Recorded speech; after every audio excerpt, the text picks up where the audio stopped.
मैं खेल जीत गया, यह एक तुक्का था। उसने परीक्षा एक तुक्का से पास की। उसकी सफलता बस एक तुक्का थी। उन्होंने मैच एक तुक्का से जीता है। बटुआ मिलना एक तुक्का था। बोलते हैं आप लोग, कई बार तो आप लोग यस बोलते मैम। हैं तुक्के से पास हुआ ये। Yes ma'am. बोलते हैं ना, तुक्का यस लगाया मैम, मतलब। तुक्के की बात।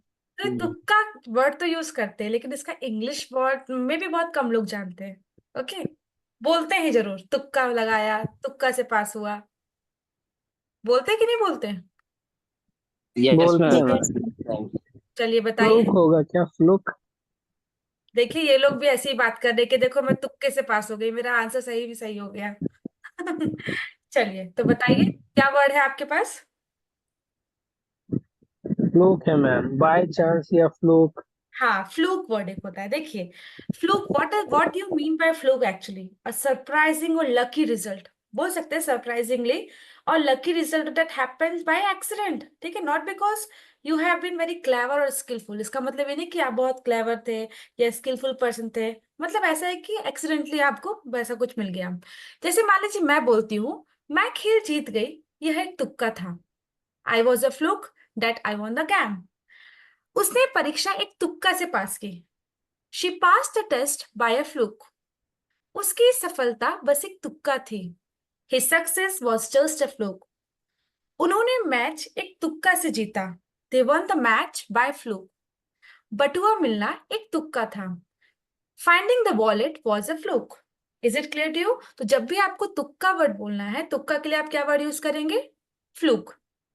Is it clear to you? Fluke word fluke. का यूज करिए। Yes ma'am. Okay, yes ma'am. चलिए रीड आउट मिश्रा जी।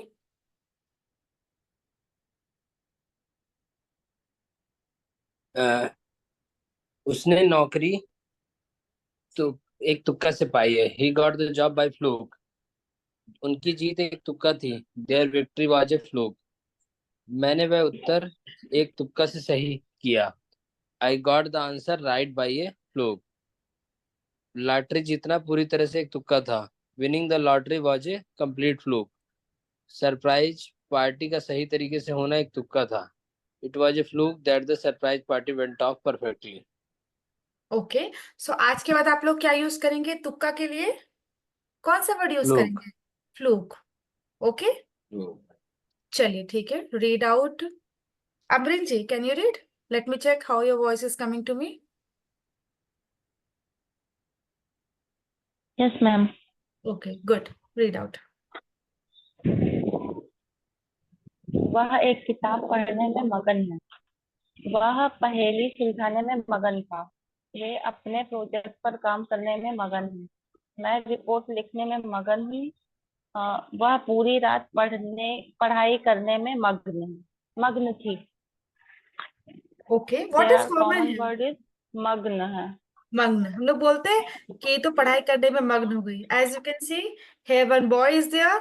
वो मग्न है पढ़ाई करने, भले उसको समझ में कुछ नहीं आ रहा, बस पेज पलटाते जा रहा है, वो मग्न हम्म। है ना? तो कैसे बोलेंगे आप लोग जब ऐसा कुछ बोलना है तो? क्या लगता है आपको, इसने सारी बुक पर समझ ली? नहीं ना, वो बस पलटा रहा है पेज। वो पन्ने पलटने में मग्न है। हाँ, वेरी गुड। तो बताइए मग्न को कैसे बोलते हैं इंग्लिश में? इंडल्ज बोलते हैं क्या मैम? ओके, हाँ, दिस ऑल्सो राइट वर्ड। इसके अलावा भी एक दो वर्ड मैं आपको बता देती हूँ। चलिए, आई विल टेल यू। जब कभी एंग्रॉस्ड, आपने कई वर्ड सुना होगा, maybe you have not heard, लेकिन आज के बाद आप सुन लीजिए। Engrossed, what is the meaning of engrossed? When you are so interested in doing something that you give it to all your attention.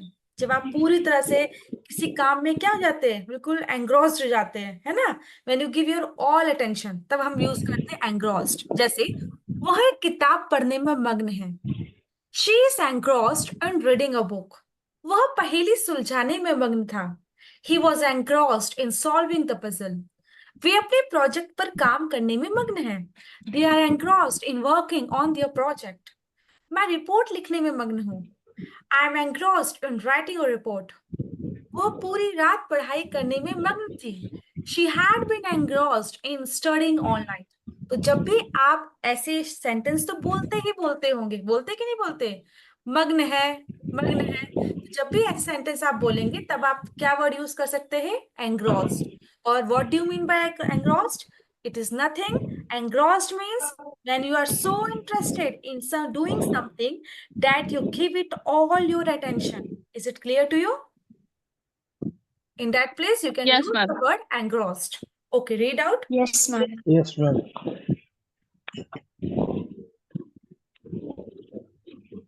Read out, read out. Who was reading?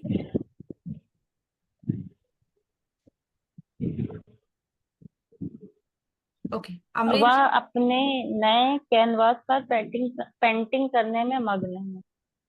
He is engrossed in painting his new canvas. वे योजना पर चर्चा करने में मग्न थे। They had been engrossed in discussing the plan. मैं परीक्षा की तैयारी करने में मग्न रहूंगा। I will be engrossed in preparing for the exam. वह अपनी पसंदीदा सीरीज देखने में मग्न है। She is engrossed in watching her favorite series. वह कार्यक्रम को व्यवस्थित करने में मग्न था। He had been engrossed in organizing the event. ठीक है, तो आज के बाद जब भी आप बोलेंगे ना, किसी को बोलना चाहते हैं कि वह मग्न है या कोई काम करने में मग्न है या मग्न था, जो भी है, मग्न के लिए आप क्या वर्ड यूज करेंगे, engrossed. Is it clear to you? Engrossed. Okay, Yes, ma'am. चलिए साक्षी जी रीड आउट। उसने परियोजना को थोड़ा थोड़ा करके पूरा किया। वह कार को थोड़ा थोड़ा करके ठीक कर रही है। हम भाषा को थोड़ा थोड़ा करके सीखेंगे। घर को थोड़ा थोड़ा करके नवीनीकरण किया जा रहा है। उन्होंने समस्या को थोड़ा थोड़ा करके हल किया। Okay, what is common here? थोड़ा थोड़ा। ओके, देन थोड़ा थोड़ा करके। हाँ, actually this word also doesn't comes to me, थोड़ा थोड़ा। तो बताइए इसे इंग्लिश में कैसे बोलते हैं आप लोग? लिटिल बिट बोल सकते हैं ma'am. Little bit. Bit by bit थोड़ा सा होता बोलते क्या ma'am? Okay, bit by bit भी बोलते हैं, वेरी गुड। देखिए, एक्चुअली जब हम ऐसा कोई बात करते हैं कि हम भाषा को थोड़ा थोड़ा करके सीखेंगे, तो बिट बाय बिट का भी आप यूज कर सकते हैं। ठीक है, स्लोली, बिट बाय बिट क्या होता है, स्लोली और लिटिल एट अ टाइम। ठीक है, स्लोली और लिटिल एट अ टाइम। जैसे उसने परियोजना को थोड़ा थोड़ा करके पूरा किया, ही completed the project bit by bit. वह कार को थोड़ा थोड़ा करके ठीक कर रही है, she is fixing the car bit by bit. हम भाषा को थोड़ा थोड़ा करके सीखेंगे, we will learn the language bit by bit. घर को थोड़ा थोड़ा करके नवीनीकरण किया जा रहा है, the house is being renovated bit by bit. उन्होंने समस्या को थोड़ा थोड़ा करके हल किया, they solved the problem bit by bit. मैं जानती हूँ कि मेरे मुंह में थोड़ा थोड़ा थोड़ा अच्छे से नहीं आता, क्योंकि हम लोग साउथ इंडियन में थोड़ा थोड़ा ही बोलते थे, इसलिए वो आने लगा मेरे मुंह में भी, मे बी। चलिए निशा जी बोल के दिखा दीजिए, थोड़ा थोड़ा कैसे बोलते हैं, करेक्ट प्रोनाउंसिएशन हिंदी। थोड़ा थोड़ा। ठीक है, एक्चुअली मैं साउथ इंडियन में रह गई तो मुझे वहीं की भाषा आने लगी, थोड़ा थोड़ा बोलते वो लोग। चलिए read out, bit by bit. तो जब भी आप ऐसा वर्ड बोलेंगे थोड़ा थोड़ा, तो आप कैसे बोलेंगे, बिट बाय बिट। चलिए read out, who was reading? काम को थोड़ा थोड़ा करके लिखा गया।